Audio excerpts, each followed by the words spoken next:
Hi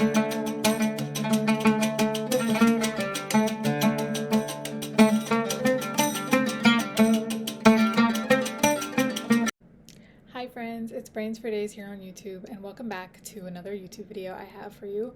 And this is going to be part 2 of my How I Study for Step 1 series, part 2 of 3. I think I'm going to have 3 parts. But we ended last time with discussing the end of my first, stuck in my eye, at the end of my first step 1 LOA. And so by the end of my first step 1 LOA, I misspoke in the last video. My scores by the end of that time would be around 60 to, I would say, 64.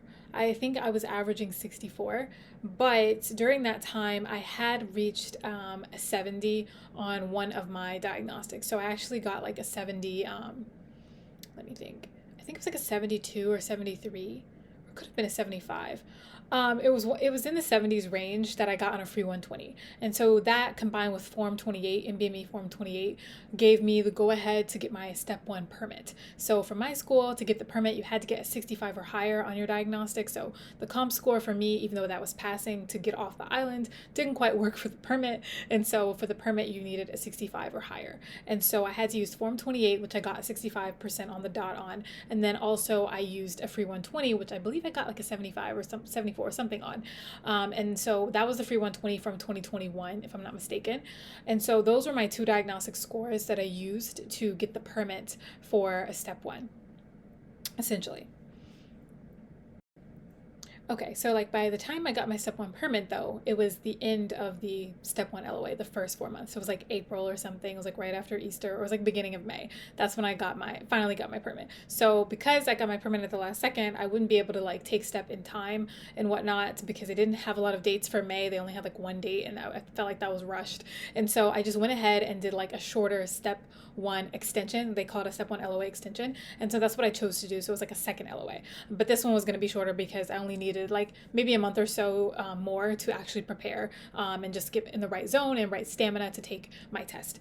And so, as I was saying, I had reached that threshold to get the permit. However, on some NBMEs, I still was getting kind of, I don't know, it was just like a 64 range. Like it was like a 60 to 64 range, excuse me.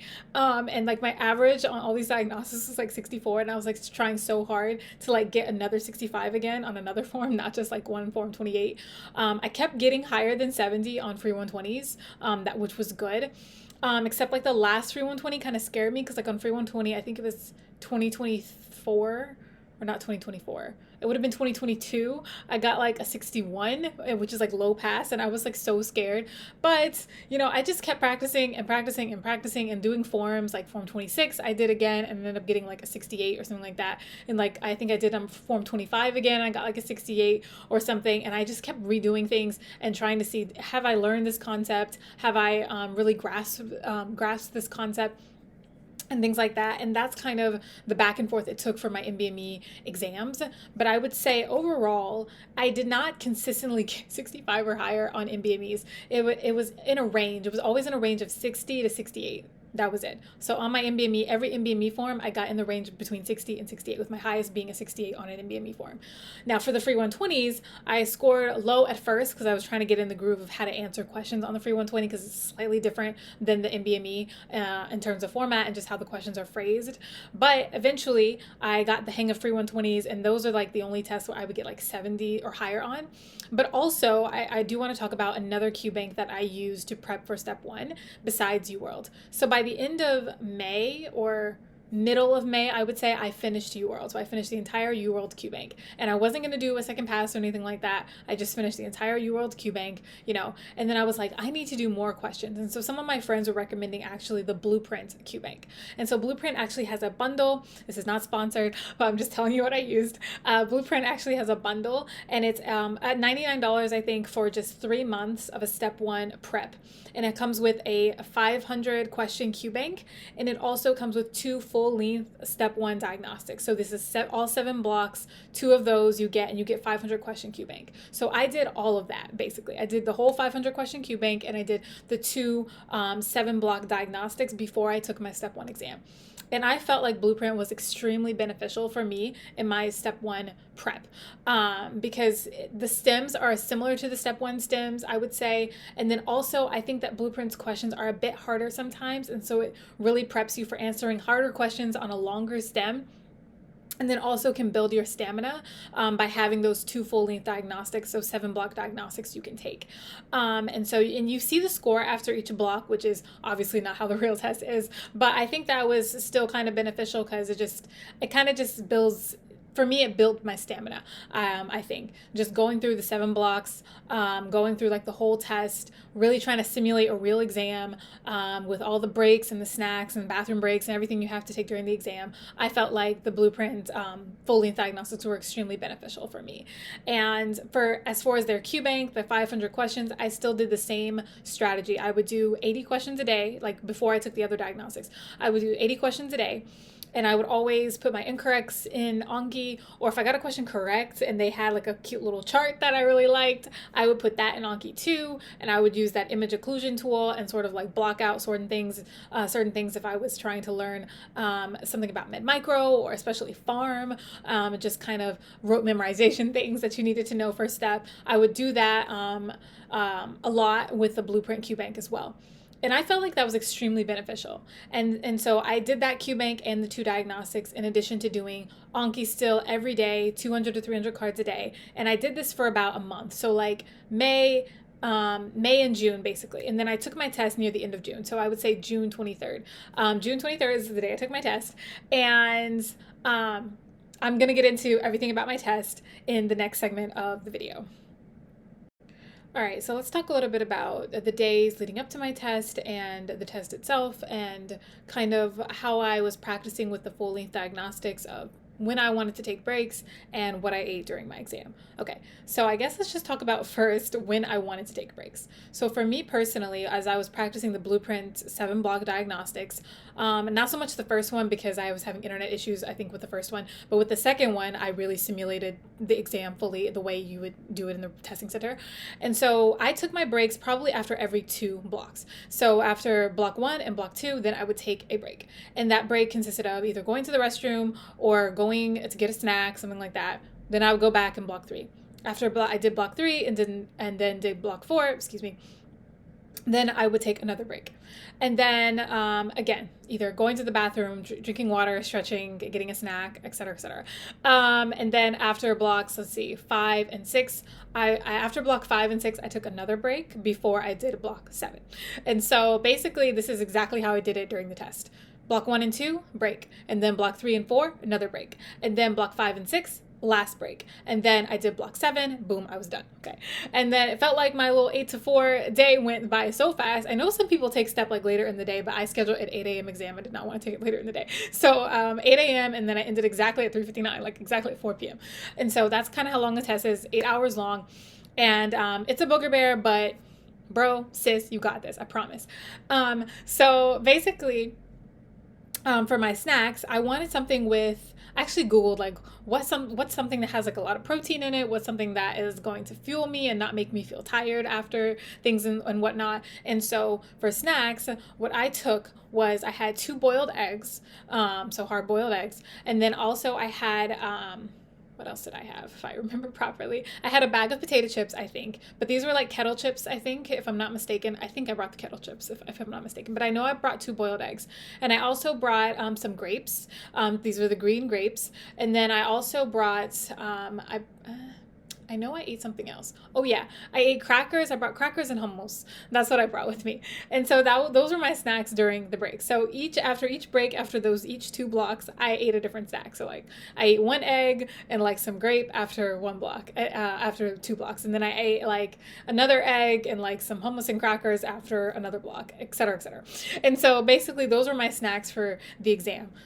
Eggs, because they had a lot of protein, and hummus also has a good amount of protein. And then I felt like crackers and kettle chips are really healthy. If, they're salty still kind of, but like healthy, salty snacks, if you will. And I felt like they gave me the feel that I needed. Plus I had water and I had my coffee. So I did have a little coffee mug. Obviously in the testing center, you follow their rules. There's no writing on the coffee mug or anything. And you take the little sticker off the water bottle, just the testing center policies. So I had my water and I had my coffee, and I structured my bathroom breaks pretty accordingly, so I wouldn't be going to the bathroom every 5 seconds, and I wouldn't feel like, oh my God, I'm rushing to the bathroom and whatnot. And so I really planned it out to a T when I did that blueprint diagnostic, so that in the testing center there was no surprises, no issues or anything like that.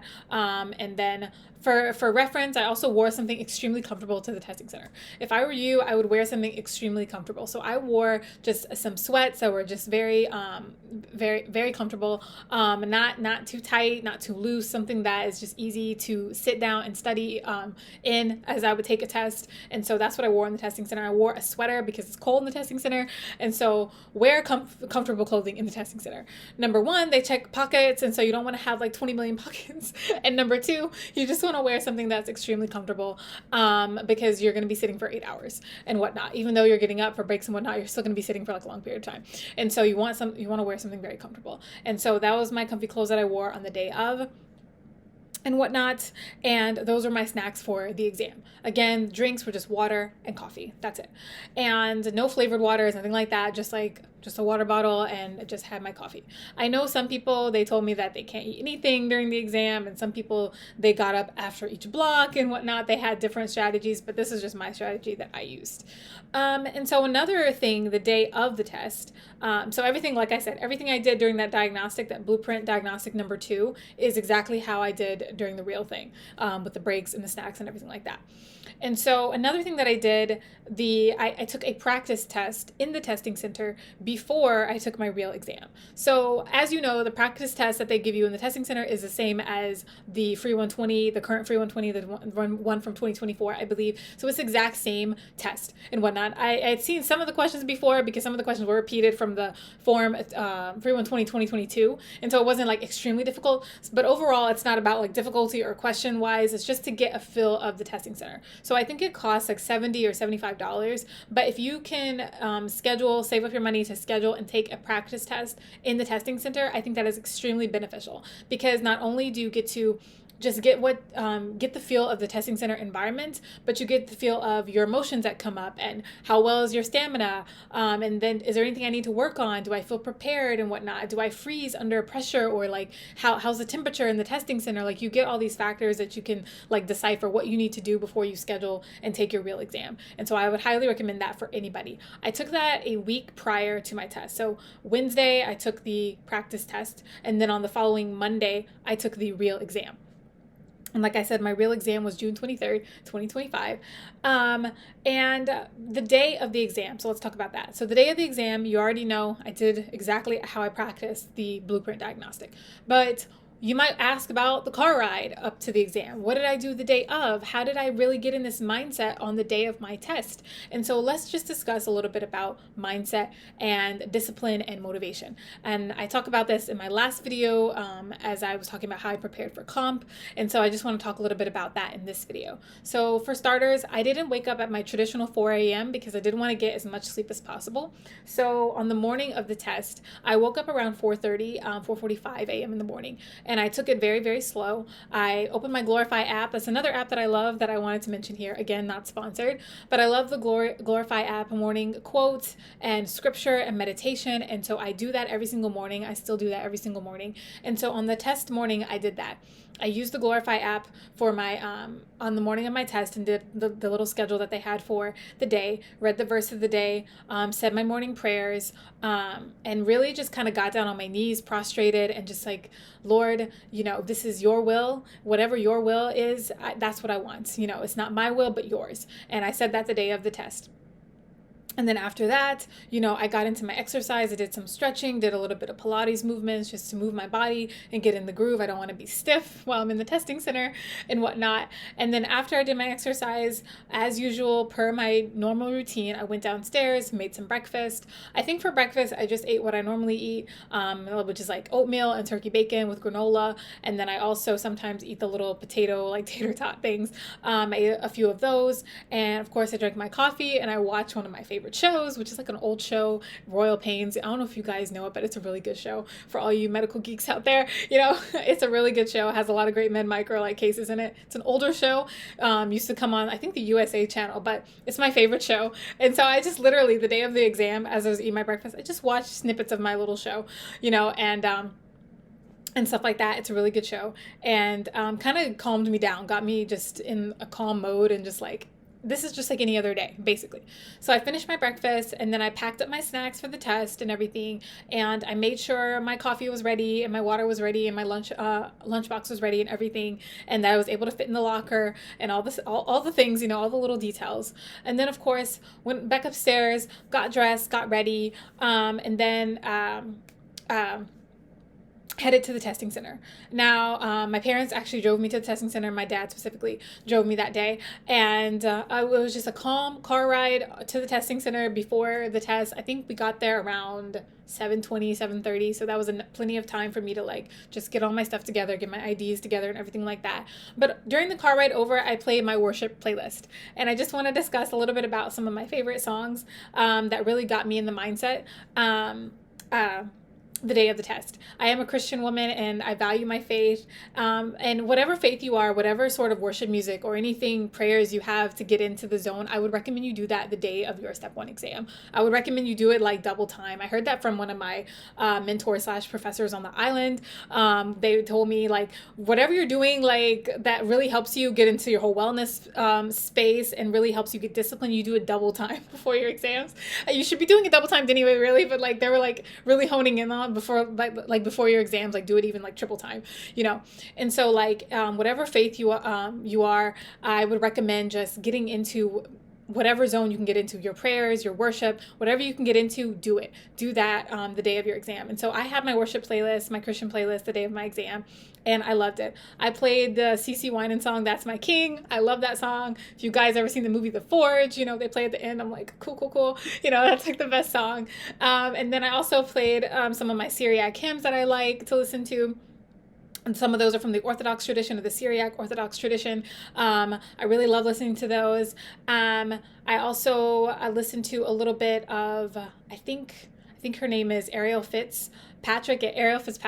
She's really, really cool. Love her new music. Listen to that a little bit. I just had the vibes going the morning of my test with the worship music. It was just so cool. It was so much fun. And I really felt in a calm, collected mindset the day of my exam, just the car ride up to my exam. And keep in mind, I did these same things when I practiced the blueprint exam. And then I also did these same things in the testing center when I did the MBME exam. So I listened to my worship playlist then, and I had all my snacks and water then as well. And so I really simulated how it was going to be on test day like twice before I took the real test. So I recommend you do that, of course. So yeah, by the time I got to the testing center, I was just, you know, I was pumped. I was filled with the Holy Spirit and I was pumped. And so it's like, let's do this, you know? And I just recommend you guys to just really get into the mindset. Whatever helps you get into this mindset of taking the exam, this disciplined, motivated, you got this mindset, do that. Like seriously, just do it. And you won't regret it. Like you literally won't regret it. But after the exam, I do want to talk about my emotions after the exam. So that will be in part 3 of the video, and kind of also sharing what's next for me going forward.